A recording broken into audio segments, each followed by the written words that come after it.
Hi students.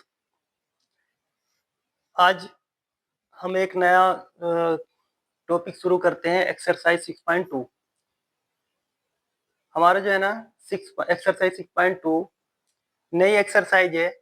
और इस exercise में हम सीखेंगे जो लास्ट क्लास में हमने पढ़ा था, पैरेलल लाइन और ट्रांसवर्सल लाइन। पैरेलल लाइन और ट्रांसवर्सल लाइन पढ़ी थी, तो उनसे कुछ एंगल क्रिएट हुए थे, जैसे एंगल कोरस्पॉन्डिंग एंगल हुआ था, अल्टरनेटिंग इंटीरियर एंगल और इंटीरियर एंगल। ये सारे के सारे एंगल, वर्टिकल अपोजिट एंगल, ये सारे के सारे एंगल हमने पढ़े थे उसमें लास्ट क्लास में। 22 मिनट की वीडियो है, वो लाइन्स एंड एंगल की थ्योरी के ऊपर है, चाहो तो देख लेना। उसमें जो है ना सारी चीज मैंने बताई थी। तो आज इस एक्सरसाइज में हम उन्हीं एंगल्स का, यानी कि पैरेलल लाइन और ट्रांसवर्सल लाइन का जो यूज है वो देखेंगे। क्वेश्चन नंबर हमारा फर्स्ट है इस एक्सरसाइज का, 6.2 का क्वेश्चन नंबर फर्स्ट है। इसमें बोला गया है इन फिगर मतलब फिगर गिवन है, if A B parallel C D, A B parallel किसके है? सी डी के है। और फिर लिखा है C D parallel E F, C D parallel E F के भी है। And y ratio z equal to 3:7। Find x, angle कौन सा पूछा है इसने? फाइंड x, x को पूछा है, ये एंगल कितना होगा। सिंपल सी बात सुनो पहले कि ए बी किसके पैरेलल है? सी डी के। और सी डी किसके पैरेलल है? ई एफ के। तो हम बोल सकते हैं A B parallel E F के भी होगी। ए बी पैरेलल जब सी डी के है और सी डी किसके है? ई एफ के है। और पैरेलल का मतलब तो पता था कि पैरेलल जो दो स्ट्रेट लाइन जो कभी भी आपस में नहीं मिल सकती, यानी कि नॉन इंटरसेक्टिंग लाइन, वो हमारी क्या कहलाती है? पैरेलल लाइन कहलाती है।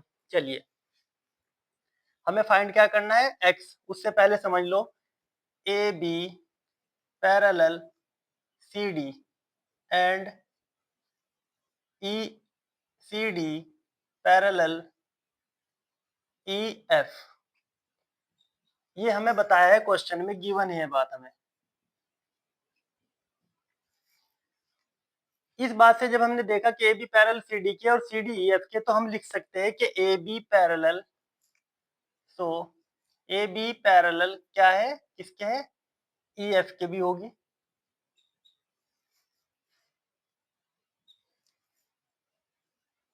ए बी पैरेलल ई एफ। और जो हमारे एंगल है, मैंने बोला था पिछली लास्ट क्लास में बोला था कि जो एंगल होंगे वो क्या कैसे होंगे आपस में, उनकी एक रिलेशनशिप बनेगी। रिलेशनशिप कैसे बनेगी? जैसे ये एंगल है, एंगल जेड किसके होगा? एक्स के। ठीक है ना? एंगल जेड एक्स के इक्वल होगा। क्यों? Alternate interior angle, alternate interior angle के थ्रू ये इक्वल होगा। तो हम लिख सकते हैं angle X, angle X equal to angle Z के इक्वल होगा। क्यों? Alternate interior angle. आगे दूसरा, ये जो दिख रहा है आपको एक्स और वाई, ये कौन कौन से एंगल है? याद होगा अगर आपने वीडियो देखी होगी तो उसमें मैंने बताया था कि ट्रांसवर्सल की जो लाइन के साइड में एंगल होंगे, वन साइड में होंगे, दोनों का सम 180 डिग्री होगा। को इंटीरियर एंगल भी कहते हैं इनको, इंटीरियर एंगल भी कहते हैं। को इंटीरियर एंगल है हमारे एक्स प्लस वाई। तो X plus Y equal to कितने डिग्री का होगा? 180 डिग्री का। हम लिख सकते हैं को इंटीरियर एंगल। ठीक है? Sum of same side equal to 180 degree. ठीक है? Sum of same side of a transversal line equal to 180 degree को इंटीरियर एंगल हो गया जी। एक्स प्लस वाई किसके इक्वल है? 180 के। चलो जी, और हमें क्या दे रखा है? y हमें दिया है y ratio z equal to 3:7, ये तो दिया है। तो हम लिख सकते हैं y upon z equal to 3/7। z multi divide कर रहा है, उधर जाके मल्टीप्लाई करेगा, y equal to 3/7 into z। सही है? तो y की वैल्यू कितनी हो गई, y की वैल्यू हो गई ये, सही है। और यहाँ पे x बराबर किसके है, z के, x किसके बराबर है, z के। तो यानी कि मैं यहाँ लिख सकता हूँ x किसके बराबर है, देखिए x किसके बराबर है, अल्टरनेट इंटीरियर एंगल के, x इक्वल टू किसके, z के, x इक्वल टू z के। तो मैं x की जगह क्या लिख दूं, एंगल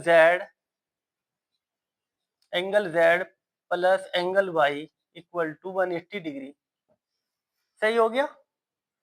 और y की वैल्यू कितनी आ गई, ये वाली। तो हम y की वैल्यू यहाँ रख दें, हाँ रख दो, चलिए प्लस z, y की जगह क्या रख सकते हैं, 3/7 z 180, सही है, यहाँ तक ठीक है। अब हमें क्या करना है, हमें करना है कि angle z plus 3/7 equal to 180 degree है हमारा ये। अगर हमें, इसे हटा देता हूँ, अगर हमें क्या करना है,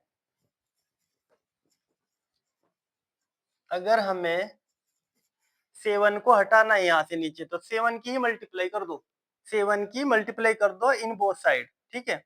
मल्टीप्लाई यहाँ लिख लेते हैं, मैं मल्टीप्लाई कर लेता हूँ, angle z into 7 plus 3/7 z into 7 equal to 180 into 7, सबकी 7 में, इसमें भी 7 की कर दी, इसमें भी कर दी, इसमें भी कर दी, तो ये हो जाएगा 7z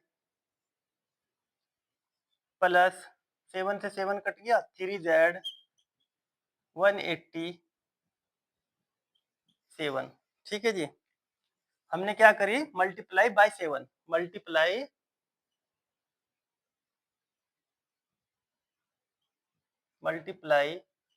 bye 7 in both side, ठीक है जी, इन बोथ साइड,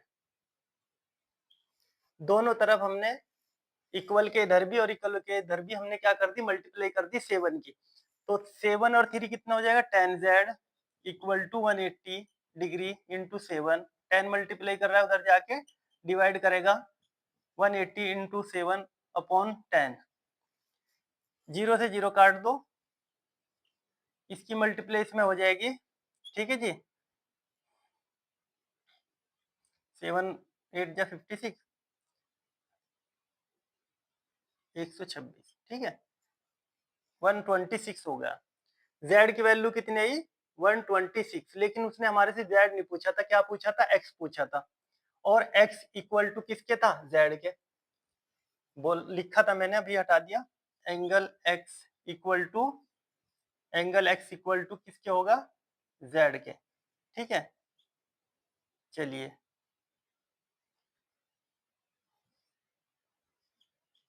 ये था, तो हम लिख सकते हैं angle x equal to 126 degree, बस इतना ही था इस क्वेश्चन में, ठीक है, आसान सा था। बस हमें पता होना चाहिए कि जब दो पैरेलल लाइन के बीच में ट्रांसवर्सल लाइन कोई कट करके जाएगी, ट्रांसवर्सल जाएगी, तो वो कुछ एंगल क्रिएट करेगी, वो कौन कौन से एंगल बनेगी वो हमें पता होना चाहिए। जब हमें पता होगा तो हम आसानी से सब सवाल कर देंगे, इस पूरी एक्सरसाइज में इसी से रिलेटेड सब सवाल होंगे। एक्स ये जो है ना, ये पता होना चाहिए कि ये इसके इक्वल होगा, क्यों होगा, अल्टरनेट इंटीरियर एंगल होगा, और ये आपस में को इंटीरियर या इंटीरियर एंगल होंगे जिनका सम 180 डिग्री होता है। बस यही था इस क्वेश्चन में। मिलते हैं नेक्स्ट क्वेश्चन के साथ अगली वीडियो में।